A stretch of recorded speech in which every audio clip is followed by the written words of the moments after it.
ఈరోజు nutrition food అందించాలనే ఉద్దేశంతో ముత్తూట్ ఫైనాన్స్ వారు ముందుకు వచ్చినందుకు వారికి మనస్ఫూర్తిగా అభినందిస్తూ ఉన్నాను.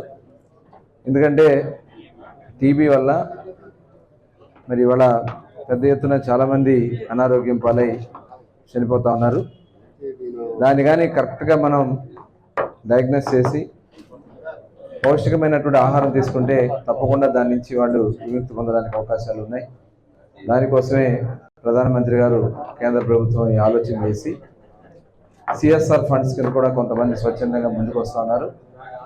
దానిలో భాగంగా ఈరోజు మన మచిలీపట్నంలో ముత్తూట్ ఫైనాన్స్ వాళ్ళు ఈ కిట్లు అందించినందుకు వారిని మనస్ఫూర్తిగా అభినందిస్తూ ఉన్నాము.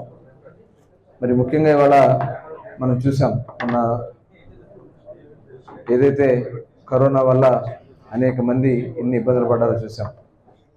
కొద్దిగా మనం అందరం కూడా ఎప్పటికప్పుడు మన ఆరోగ్యం పట్ల శ్రద్ధ వహిస్తూ పౌష్టికమైన ఆహారం తీసుకుంటూ మరి ఆరోగ్యాన్ని కాపాడుకోవాల్సినటువంటి అవసరం ఉంది. మరి అందరూ కూడా దానిలో ముందుకెళ్లాల్సినటువంటి అవసరం ఉంది. ప్రభుత్వాలు ఇచ్చినటువంటి సహకారాన్ని కూడా తీసుకోవాల్సినటువంటి అవసరం ఉంది.